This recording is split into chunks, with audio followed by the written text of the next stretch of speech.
Hello guys, အားလုံးပဲမင်္ဂလာပါရှင် Welcome back to my channel ပါကျွန်တော်ဒီနေ့ကတော့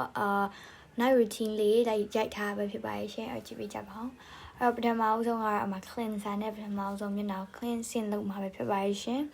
အဲ့တော့လေဒါအပြင်မှာဆိုလို့ရှင်လေ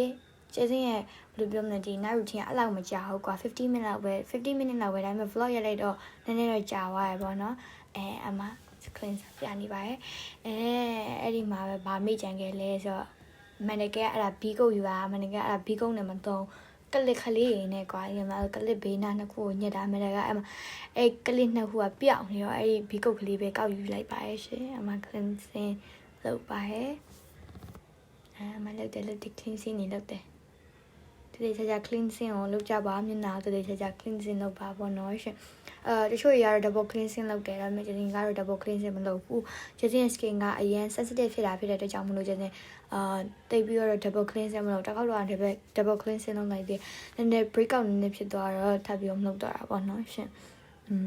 အခုကတော့ဒီ water base cleanser ပဲတုံးဖြစ်နေပါရဲ့ရှင်အဲ့မှာမျက်နှာစတက်ပါတော့မယ်ရှင်အဲ့ဒါတော့ကျင်းတက်မျက်နှာတစ်စေးပေါ့နော်မျက်နှာတစ်စေးနာမည်ကကြတော့ biodrama ပေါ့နော် biodrama ထုတ်ထားတဲ့အဲ့ဒီဂျယ်မျက်နှာတစ်စေးလေးပေါ့နော် facial form လေးပါအရန်ကောင်းတယ်ဒါပေမဲ့သူ့ရဲ့ကောင်းတဲ့အချက်ကကြတော့သူက glow glass skin ရနိုင်တယ်ပြီးတော့ clean ပေါ့နော် clean skin ရတယ်ဒါပေမဲ့တစ်ခုကကြတော့သူကနည်းနည်းဘယ်လိုပြောမလဲချွဲတယ်ပေါ့နော်ရှင်မျက်နှာသူကနည်းနည်းချွဲတယ်တဲမှာပါဂျယ်ဆိုတော့နည်းနည်းချွဲရပါဟုတ်တယ်ဒါပေမဲ့သူကအဲ့တော့နည်းနည်းချွဲရဖြစ်တဲ့အတွက်ကြောင့်မို့လို့ပေါ့ဟာကျွန်တော်ခဏဘယ်လိုပြောမလဲအချိန်ပေါင်းများစွာမျက်နှာရှည်နဲ့တက်ကြရပေါ့နော်ရှင်အဲ့ဒါတခုတော့ကျွန်တော်မကြိုက်ပါဘူး Biodrama ပေါ့နော်ဒါပေမဲ့ဒီနေ့ဥစားတွေကတော့ကောင်းပါတယ်ရှင် Biodrama က doctor approval ရထားတဲ့ skin care brand ဆိုတော့ကျွန်တော်တော်တော်ကြိုက်ပါတယ်ခေါနာကျွန်တော်သုံးတဲ့ဟိုပါလဲ cleanser ကကြတော့ Biodrama တော့မဟုတ်ဘူးဒါပေမဲ့ကျွန်တော်သုံးတဲ့ toner ကတော့ Biodrama ပေါ့နော်ရှင်မျက်နှာကိုတေချာတက်ကြပါနော်ရှင်မျက်နှာလေးအဲ့လို circular motion နဲ့တေချာတက်ကြပါမဟုတ်ဘူးဆိုလို့ရှိရင်တော့pimples တွေ redness တွေပြောလို့ရှိရင်ဘယ်လိုလဲအဆီဘူးတွေထွက်နိုင်ပါရဲ့ရှင်ပြောလို့ရှိရင် biodrama မျက်နှာတစ်စေးတွေဘာတွေသုံးနေဆိုလို့ရှိရင်တော့3-5ခေါက်လောက်တော့ဘယ်လိုပြောမလဲ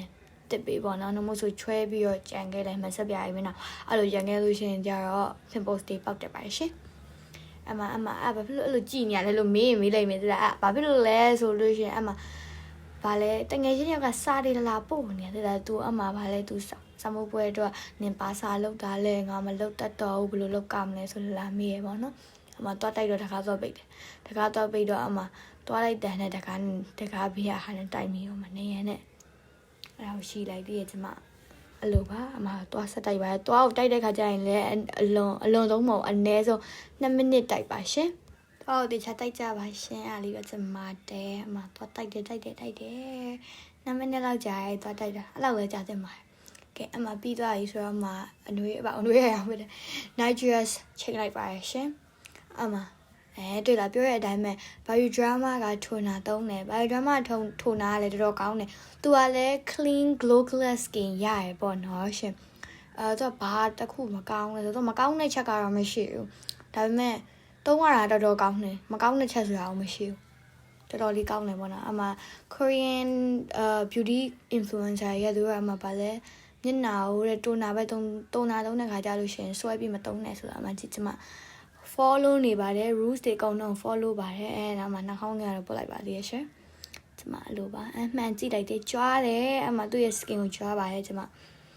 မနောက်ကတော့ဗာလဲ moisturizer သုံးပါရဲ့ရှင်အဲ့ဒီ moisturizer လေးကလေတကယ်ပြောရသေးလားမကောင်းတဲ့ချက်ဆိုတာမရှိဘူးကျင်းအဲ့ဒီ glow glass skin ဘယ်လိုရလာလဲလို့မင်းကျင်းပြောပြမယ်အဲ့ဒီ moisturizer ကျင်းနဲ့အဖုံးပြုတ်ကြပါခင်မပြောခင်ပါ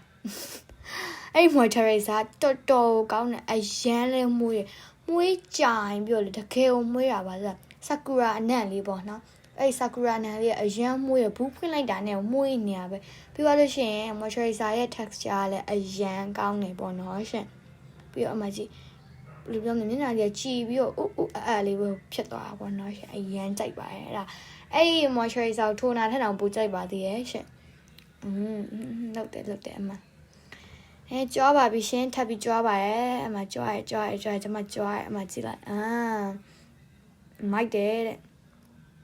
နောက်တော့ဗာလဲ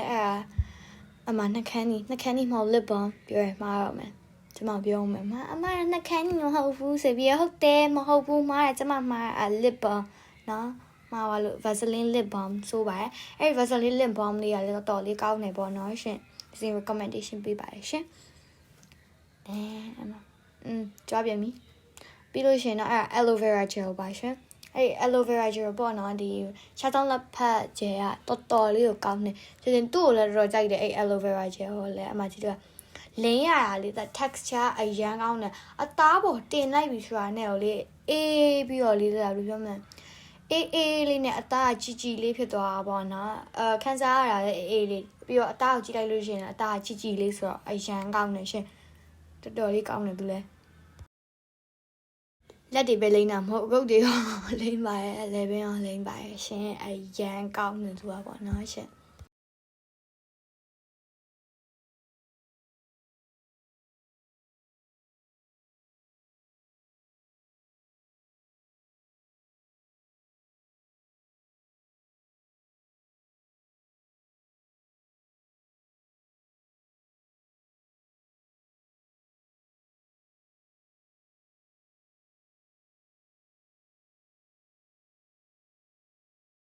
ပြီးရင်တော့အမရေမွေးစွတ်ပါမယ်ရှင်အဲ့ဒါလေအဲ့ရေမွေးကဘာလို့ညဘက်မှာစွတ်တာလဲရေမွေးနဲ့ညဘက်မှာမစွတ်ကြဘူးလို့ပြောဟုတ်တယ်တည်ရဒါပေမဲ့အဲ့ဒီအမှန်တကယ်ကတည်းညဘက်စွတ်တဲ့ရေမွေးရှိရဲ့အဲ့ရေမွေးကကုံသွားဒါပေမဲ့အဲ့ရေမွေးဟိုတနေ့ကမှအတစ်ဝယ်ထားတာဒါမှမဟုတ်ဖွင့်ကြည့်လိုက်တဲ့အခါမှာတော့ tester နဲ့လုံးဝမတူဘူးကွာဘယ်လိုပြောမလဲအရန်ပျော့တယ်ဟိမှာပါညဘက်လိမ့်လိုက်ပါရှင်ဘာညဘက်ဖြန်လိုက်ပါအမခေါင်းဖိပါရှင်ခေါင်းဖိပွားရင်တော့ကျင်း skin care ပြီးသွားပြီဆိုလို့ရှိရင်တော့အခု hair care ကိုသွားပါတော့မယ်ရှင်ကျင်း hair care ကဘာလဲဆိုတော့စောင့်ကြည့်ပေးကြပါအောင်ရှင်အမပြနေပါရဲ့ဟိုကတော့အကောင်လုံးတည်မဲ့ထင်ပါတယ်hair massager အဲ့ဒါကတော့သူရဲ့ဘယ်လိုပြောမလဲဟိုလေ7 shade ဆေးပေါ့နော်အရန်ကောင်းတယ်တင်လိုက်တာနဲ့အေးညာပဲပေါ့နော်ရှင်လုံးဝအမနှစ်ဖူးပေါ်ကြားထားလို့နှစ်ဖူးပေါ်ကနေပြင်တင်လိုက်တည်းအဲ့ဒီဥစ္စာလေးကဘူးမှာကတ်ထားတဲ့တစိတ်ကပျောက်သွားတော့ကျင်းဘာလဲတော့မသိတော့ဘူးပေါ့ကျင်းခုချိန်นี้အဲ့ဒါကုံအောင်မသုံးသေးဘူးဘာဖြစ်လို့လဲဆိုရင်ကုံသွားရင်ဘာမှမသိမှဆိုလို့ပေါ့နော်အခုတော်မင်းရောက်လဲတိုင်းမေးကြည့်အဲ့ဒါဘာတစိတ်လဲဆိုတော့ကိုသုံးပြီးတော့ကိုမသိဘူးပေါ့နော်အမအဲ့ဒီဥစ္စာလေးက7 shade တော်တော်များနဲ့တပူးပြုတ်ကြပြန်ပြီတပူးနဲ့တော်တော်တိတာရပေါ့နော်ရှင်ဒီစက်တွေကြပါရဲ့အမကျမဟာပြုတ်ကြပြီရောမပြုတ်ကြပြီစိတ်ကြီးလိုက်တာကဲအဲ့မှာကျမစပြီးတော့ massage လုပ်ပါရဲ့ဗာလဲ massage ကတော့နောက်မှလုပ်မယ်ပေါ့နော်အခုဟာအမစိတ်ညစ်နေရဲ့ဒီနေ့စိတ်ညစ်တဲ့ပုံစံနဲ့ပေါ့နော်အခုမှ hair massager နဲ့လုပ်ပါမယ်ရှင် hair massager နဲ့လုပ်တဲ့ခါကျရင်တကယ်အိတ်ချင်လာပေါ့နော် try ကြည့်ကြပါမခင်းရသေးလို့အဲ့ရခင်းပါတယ်အားလုံးပဲကြည့်ပေးတဲ့ကြောင့်ကျေးဇူးတင်ပါတယ်ရှင် bye bye thank you for your time